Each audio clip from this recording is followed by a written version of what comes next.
بسم اللہ الرحمن الرحیم۔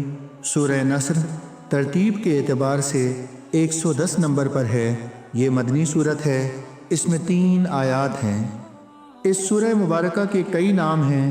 اسے سورہ تودیع یعنی الوداعی صورت بھی کہا جاتا ہے، کیونکہ اس میں اس امر کی طرف اشارہ ہے کہ اللہ کا حبیب صلی اللہ تعالیٰ علیہ وآلہ وسلم اپنے فرائض نبوت کو بحسن خوبی انجام دینے کے بعد اپنے رب کے حضور میں مراجعت فرما ہونے سے پہلے اپنے جانثار غلاموں کو الوداع کہہ رہا ہے۔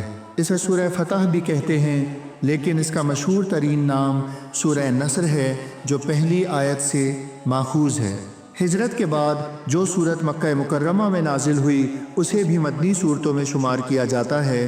یہ سورت مکہ مکرمہ میں نازل ہوئی لیکن ہجرت کے بعد نازل ہوئی، اسی لیے اسے مدنی ہی کہا جاتا ہے۔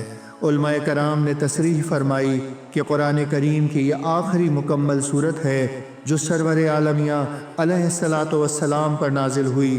اس سورت کے نزول کے وقت کے بارے میں 2 قول ہیں۔